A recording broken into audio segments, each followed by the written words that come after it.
আর এই পর্যন্ত কতটা দল করেছেন আর কত দল পরিবর্তন করেছেন এটা আমি এই মুহূর্তে মুখস্থ বলতে পারবো না। আসম আব্দুর রব তার এক সময়ের যে গৌরবের ইতিহাস আমি স্যালুট করি, কিন্তু ভোট কয়টা লোক আছে পেছনে। I M a man to approach everything very directly. Direct election হবে, ও পিআর পদ্ধতি করে ভোট দিলাম, আমি ওই ইয়ার লোকের ড্যামরার লোকের এমপি হয়ে বসে রইল আপনার মিরপুরের লোক আমার কনস্টিটিউয়েন্সিতে। I don't want that. দক্ষ লোক নিয়ে, আর যদি মনে করে যে বর্তমান সরকারের যে অবয়ব আছে সেটা দিয়ে যদি সরকার সামনের যে নির্বাচন পরিচালনা করতে না পারে, তাহলে অবশ্যই সরকারকে জাতীয় সরকার গঠন করতে হবে।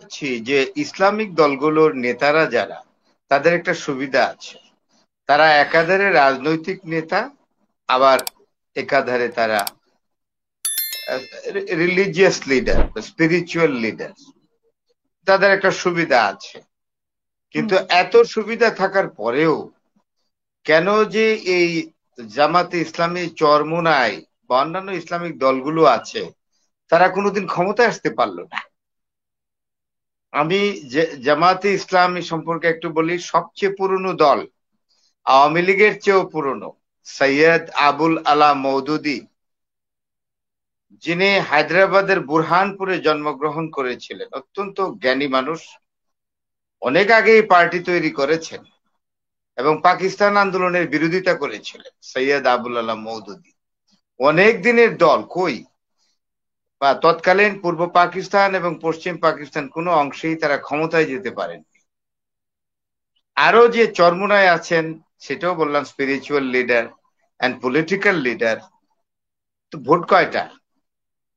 আমি এই ইসলামিক দলগুলো এবং যারা বামপন্থী আছেন, বাংলাদেশের তথাকথিত কিছু বামপন্থী আছেন, তারা লম্বা পাঞ্জাবি সুন্দর করে পরে আসেন, সুন্দর সুন্দর কথা বলেন, এবং বামপন্থীদের কথায় মনে হয় যে যদি রাতে ওনারা কথা বলেন মনে হয় সকালবেলা উঠে আমি সমাজতন্ত্র দেখব।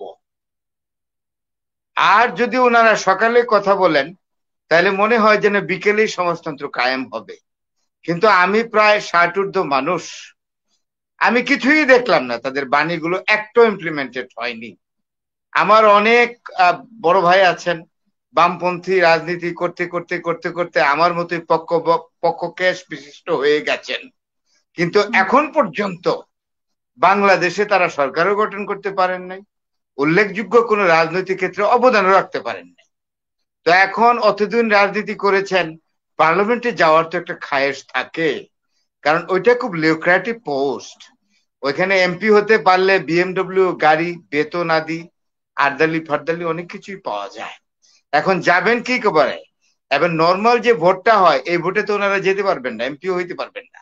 আমি কয়েকজনের নামই উল্লেখ করছি। রাশেদ খান মেনন এখন আছেন জেলে, আমাদের মান্না ভাই মুক্ত। মান্না ভাই যে আপনার এই পর্যন্ত কতটা দল করেছেন আর কত দল পরিবর্তন করেছেন এটা আমি এই মুহূর্তে মুখস্থ বলতে পারবো না। আসম আব্দুর রব তার এক সময়ের যে গৌরবের ইতিহাস আমি স্যালুট করি, কিন্তু ভোট কয়টা লোক আছে পেছনে। সুতরাং এই নাই, এইগুলো নেই। নূরে আলম সিদ্দিকী মরহুম চলে গেছেন, কয়টা লোক ছিল, ব্যবসা করেছেন। তো আমি যেটা বলছি যে তারা এমপি হওয়ার একটা খায়েশ তাদের থাকে, কেন জানেন? এটার মধ্যে অনেক সুবিধা আছে, যেটা আমাদের সাকিব আলী ভাই একটা ইঙ্গিত করে গেছেন। এটা পয়সা করি আছে তো, রাজনীতি যে একেবারে লিল্লা বোর্ডিং এর মতো যে আমি সবকিছু বিলিয়ে দিলাম কিছুই করলাম না, না।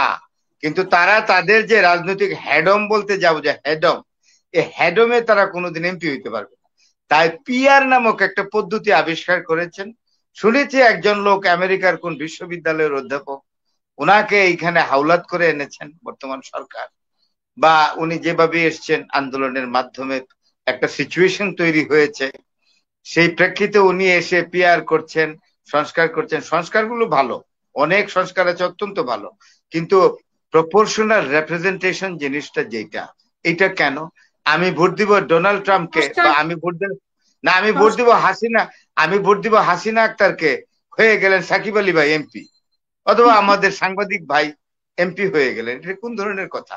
আমার একটা চয়েস থাকবে না? I must have a particular choice to elect my representative, to send him to the parliament to argue in favor of me. Why? এগুলো কিসের পদ্ধতি? এগুলা একেবারে এইটার বিরুদ্ধে অবস্থান নিয়ে কথা বলছি। I want an elected government, very strong government to represent the people. অনেক কিছু সহ্য করেছি। আমার মনে হয় আজকে যিনি সাংবাদিক ভাই এসছেন উনাকে আমার চেনা চেনা মনে হয়, আবছা আবছা ছায়া ছায়া। উনি কি আসলে সূর্য সেন হলের ছাত্র ছিলেন? আমার খুব স্নেহধন্য ছোট ভাই কিনা, আইআরে পড়তেন, অত্যন্ত মেধাবী আমার সেই ভাইটি কিনা আমি মিস করে ফেলেছিলাম। আজকে হয়তো এই আপনার আলোচনা হাসিনা আপা আপনাকে যে কি বলে ধন্যবাদ দিব, আমার এই ছোট ভাইকে আমি ফিরে পেয়েছি। It's a great excitement for me. অত্যন্ত মেধাবী মানুষ আপনি নিয়ে এসছেন, অনেক ভালো মানুষ। আমাদের ময়মনসিংহ, গ্রেটার ময়মনসিংহ বা কিশোরগঞ্জের দিকে বাড়ি হবে, অনেক দিনের কথা, বহুত দিনের বাদ, মনে করে আবছা আবছা ছায়া ছায়া মনে পড়ে। তো ভাল লাগলো। তবে এই সব পিয়ার পদ্ধতি, এই চাণক্য নীতি আমি পছন্দ করি না। I M a man to approach everything very directly. Direct election হবে, ওই পিয়ার পদ্ধতি করে ভোট দিলাম, আমি ওই ইয়ার লোকের, ড্যামরার লোকের এমপি হয়ে বসে রইলো আপনার মিরপুরের লোক আমার কনস্টিটিউয়েন্সিতে। I don't want that, absurd. এগুলো ঠিক না। আমাদের এখানে মাইনুল ভাই আছেন, উনি এখন আমি ছেড়ে দিলে বলবেন আমার নামটা কি ভুল ভুল বললাম না সঠিক বললাম এতদিন পরে জানি না। তো অনেকদিন হয়ে গেছে তো তো যাই হোক। হ্যাঁ, মাইনুদ্দিন আমার খুবই ভালো লেখাপড়া জানা, আমাকে একটা বই গিফট করেছিলেন, the third world and new direction, written by Zulfikar Ali Bhutto. এখন ওই বইটা প্রিজার্ভ আছে। হ্যাঁ, তো আমি যেটা বলছি কি এইগুলো চলবে না। আর জামাতে ইসলামের কথাও বললাম, তারা কোনোদিন এই দেশে আমার মনে হয় না সরকার গঠন করতে পারবে। সরকার যদি কালকে ইলেকশনটা হয়, ক্লিয়ার কথা, সরকার গঠন করবে বিএনপি। এবং সাকিব আলী ভাই স্পষ্ট করে বলেছেন যে একটা শক্তিশালী সরকার চাই, যেই সরকার, যে একটা ক্রুশাল মোমেন্ট চলছে এখন, সেই যে অবস্থাটা থেকে আমরা যে আমাদেরকে উত্তরণ ঘটাতে পারবে, যে শক্তিশালী একটি সরকার, সেই সরকার আমরা চাই। এই ক্ষেত্রে বিবেচনায় আসে বিএনপি। আর অন্যান্য দল যতই বলেন সুন্দর সুন্দর কথা, তাদের এলাকায় গ্রাসরুট লেভেলে কোনো লোক নাই। আর এই যে জামাত যত কথাই বলুক, জামাতেরও তেমন কোনো লোক গ্রামগঞ্জে গ্রাসরুট লেভেলে নাই। আর বামপন্থী যারা, তারা ঢাকার ড্রয়িং রুমে বসে বসে হাফ কাপ বা ফুল কাপ চা খান আর সিগারেট পোকান। তাদের এখানে বাণী দেন, বিভিন্ন তথ্য দেন, বিভিন্ন আদর্শ দেন। এগুলা ফলো করে প্রথম জীবনে যে ঠকাটা ঠকেছে বিশ্ববিদ্যালয় জীবনে, তারা আসলে খুব সর্বনাশ করেছেন আমাদের। হ্যাঁ, তো সুতরাং আমি তো বললামই কয়েকজনের নাম, তাদের পেছনে কোনো লোক নাই, পেখম ধরে কোনো লাভ নাই। যদি থাকে সেরকম হিম্মত, ডাইরেক্ট ইলেকশনে আসেন, এন্ড ডাইরেক্ট ইলেকশনে এসে ইলেক্টেড হন, এন্ড আমরা কংগ্রেচুলেট করবো, পার্লামেন্টে যাবেন, কথা বলবেন। জি, যিনি মত পরিবর্তন করেছেন, উনি বা ওনার দল এই দেশের রাজনীতি ম্যাটার করে না, আমি কথা চাঁচাছোলা বলতে চাই। কারণ ওনাদের কোনো ভোট টোট নেই, ওনাদের পীর মানুষ, মুরিদানরা ভোট টোট দিবে যদ্দূর। আর ওই যে কোনো বড় দলের সাথে ঘেসে এই কলালা মোলালা নিতে পারলি হলো, এগুলো ম্যাটার করে না এই সব দল। আমি খুব ডাইরেক্ট কথা বলি, এতে মনে যদি পীর সাহেব কষ্ট পান চরমোনায়, তাহলে আই এম সরি, আমি ওনার কাছে মাপ চাইছি। এখানে খাজা মঈনুদ্দিন যে কথাটা বলছে খুবই ইম্পর্টেন্ট, যে বর্তমান যে সরকার, সেখানে কিছু কিছু লোক আছেন যারা মিনিস্ট্রি চালাতে অক্ষম। তারা আসলে they are not competent enough to run the ministry. এখানে একজন বাংলাদেশের খুব খ্যাতিমান বুদ্ধিজীবী আছেন, ওনার স্ত্রীও এই সরকারে আছেন অ্যাডভাইজার হিসেবে। খুব অদ্ভুত লাগে, ওনার স্ত্রী যেই সরকারে আছেন তিনি আবার এই সরকারের সমালোচনাও করেন। এর কি খেলা আমি বুঝি। এগুলো তো ঠিক ক্রেডিবিলিটির পর্যায়ে পড়ে না। আমার স্ত্রীকে, আমার প্রিয়তমা স্ত্রীকে দিয়ে রেখেছি ওই সরকারে, উনি মন্ত্রিত্ব করছেন, অ্যাডভাইজার তো মন্ত্রী, আর আমি আবার সেই সরকারের প্রজ এন্ড কনস নিয়ে সমালোচনা করছি। তাইলে এগুলো খুব রিডিকুলাস। এগুলা আসলে কি বলবো বলেন, আমাদের একটা বয়স হয়েছে, এখানে সাকিব আলী ভাই আছেন, উনি অনেক কিছু দেখেছেন, আমার ভাই এখানে মঈনুদ্দিন আছেন, অনেক কিছু জানেন। আমরা তো বোকা না, তো we are not stupid, and nobody can exactly make us stupid. তো এই জিনিসগুলো একদম পরিষ্কার ভাবে বলি, সরকারে কিছু লোক আছেন যারা মন্ত্রণালয় চালাতে ইতিমধ্যেই অদক্ষতার পরিচয় দিয়েছেন।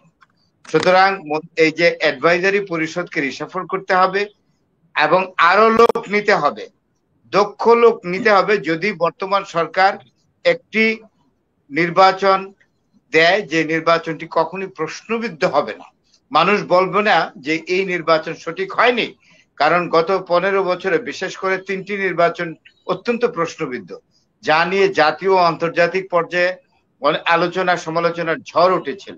সুতরাং এই ধরনের বিষয়গুলো যাতে না হয় সেই জন্য বর্তমান সরকারের কলেবর বৃদ্ধি করতে হবে দক্ষ লোক নিয়ে। আর যদি মনে করে যে বর্তমান সরকারের যে অবয়ব আছে সেটা দিয়ে যদি সরকার সামনের যে নির্বাচন পরিচালনা করতে না পারে, তাহলে অবশ্যই সরকারকে জাতীয় সরকার গঠন করতে হবে। তাহলে এই সমস্ত রাজনৈতিক দলগুলোকে একই টেবিলে আসতে হবে, বসে একটি রাজনৈতিক সরকার বলে একটি জাতীয় সরকার, আমার ভুল হয়েছে, ন্যাশনাল গভর্নমেন্ট ফর্ম করতে হবে অত্যন্ত শক্তিশালী ভাবে। যা এখানে আসবে অত্যন্ত দক্ষ লোক, যারা নির্বাচন বুঝবেন, যারা নির্বাচন কমিশনকে প্রয়োজনীয় নির্দেশনা দিবে। নির্দেশনা বলতে আমি ইনফ্লুয়েন্স করার কথা বলছি না।